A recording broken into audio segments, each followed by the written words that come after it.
ole ama sa in subscriber zong zong te chunga lom thu kan soya tin viewer zong zong te chunga po khan lom thu kan soi tel le ngal boka tin khongai taka min la subscribe lo tu te in lo omani chuan min lo subscribe turin kan ngen non le ngal bok cheu ni voini a chuan tigam ma si viewpoint bula dil moi tak mai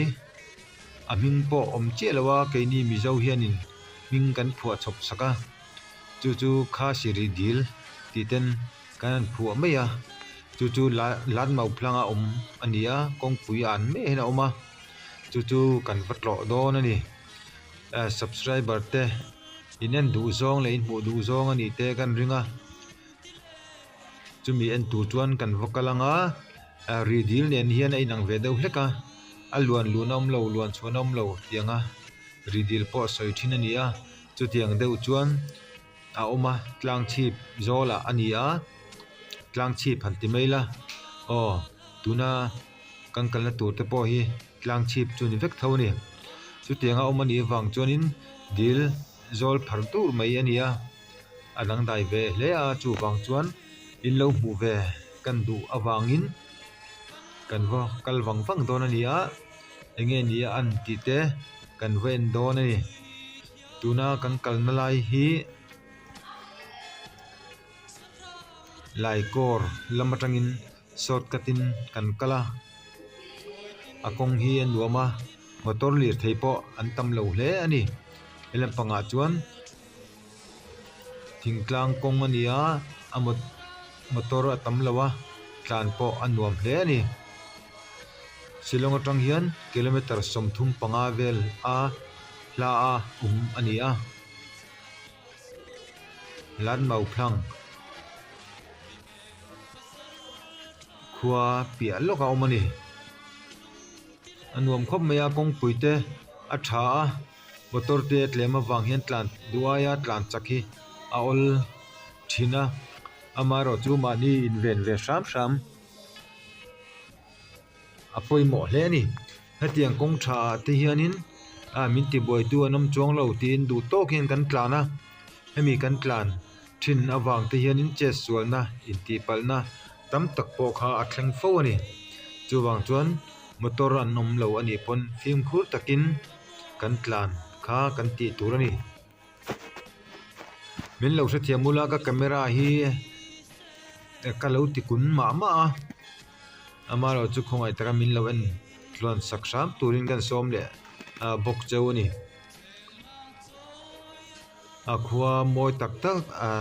tlang le thing moi tak te kha dongin na lang lawa poi kan tak zeta in mi hria thiam na kan dila ale peka chuan video danga chuan hetiang hiam to lo tura ngaila a thaume le kan tlan le char anga kan him te poni kong te hi mam thal he ni lana nuam khop mai soita kang khan kong te amam tha motor tlema wanga chak tak taka han tlan wak kha ti chi ber lo ni ti te po kha film khu thula kha kan chaitel du bok ani in kan video te min lo thlir sak thina subscriber te nyo punzela athara subscriber thar te chunga polom thu kan soi zel ani ti kha min lo she sak don ya hei tlang chip zola kan ni tuna hian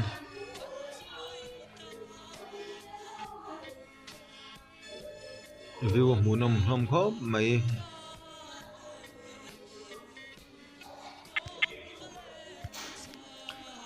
tlan charanga a khoi mun mai po hi kan soi to sora lampang hi chu a khoi lai mai po hi a hmun noma view point hi ani deuh veka han view le han hoi kwal han thlir vel te kha an nuam hle ani chuwang chuan kan soi nu kan soi le thina thian za ho te chung kwa han in ti hlimna hmun nuam tak mai ania kaldu big na mun nei lo pon hemi tlang dung hi han zo phei to pila khan rem chan na akhanin hadam na hadam taka hun an man na tur kha a om zelani mun nuam tak tak theng tho fel fai nuam tak tak te tui om na te a om phei zela chu wang chuan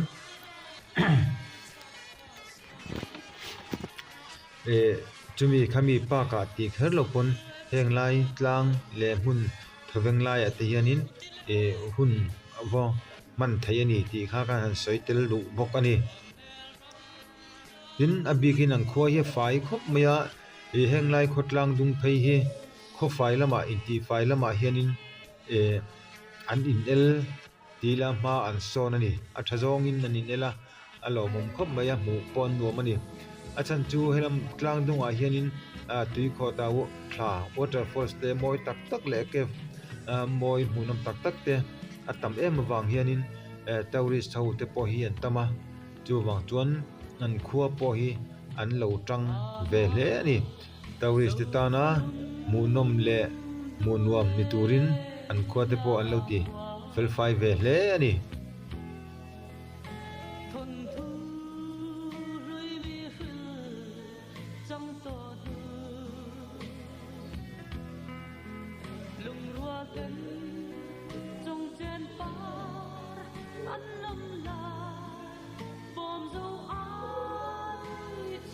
helai kan tlan na ba ka ya thip le chuang aum lo ni hemi sora kan tia hei kan selbe kan chu chera ji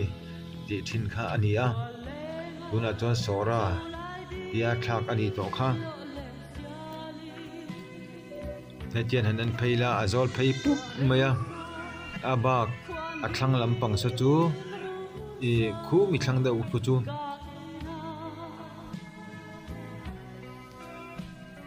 Bangladesh kha ani deuh to maya chu wang chon heng lai tui zong zong hi khulama Bangladesh hana luang thlathina chu wang chon in falls munom tak tak atam hle ni tuna kanom na po hi seven sister tlang chung chhovel kha ani lani phachi lo dewa amaro chu seven sister atang te khan an thlir pheila tuna kanom na teng te hi chu alang thei veka heng lai tui zong zong han kho thla luang thla kha seven sister ti ania chu seven sister chu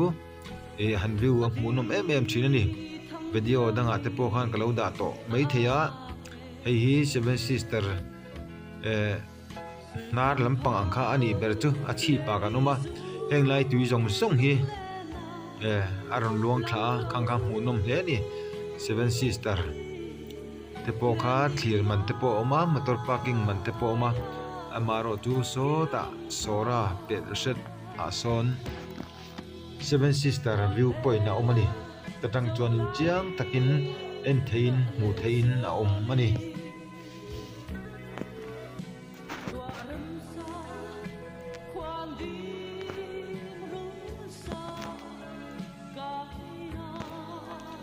tuna picture karon dalan hi seven sister chu ania seven sister waterfalls ti khania he thlalak atang po hianin aro pui asang hle ni he thlalak chung zola tlanang hi tuna hian kan nia chanchin soi tur atama tui kho thamoi tak mai arwalin tui tamlai phei chonin ai kho thlasung sunga moi thei takani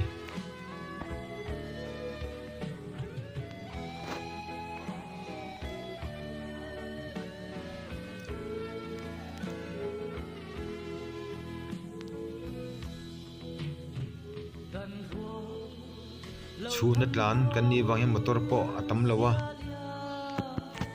jing le tlai lama hi chuanin motor hi tam ve thei hle helai kong apoyan azam na sa ve thei hle ani tauri saute tlan an tama chu wang chuanin kong puilun tak mai ani chun lai thleng phaya khua moi em mai loma ka ha view le lok don ani kan thir ko le thuak ang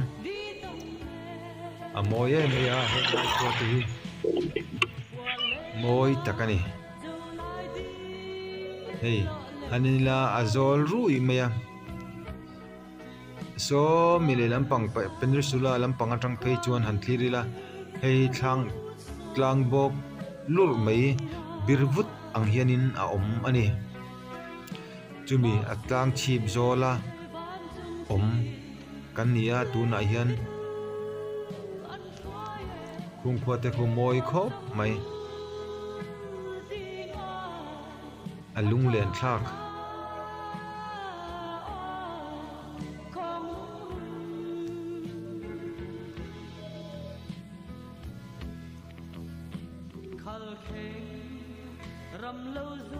chuan kan hankal le a metrang hianin a hlavak to lawa kilometer khat bor vel chau ani to ni he khasi ridil tia kanan phua fiam hi an mani po ka zota chu tengin dil ming po an she a chuang lawa chu wangin ke mani na ming soinan khasi ridil te kan han tia chen te ho ne na khasi ridil in pel to em min thleng to em chumi khami han tinan po hianin khasi ridil ti ming hi kan bang ta me ni ke mani po chop ve lieu ani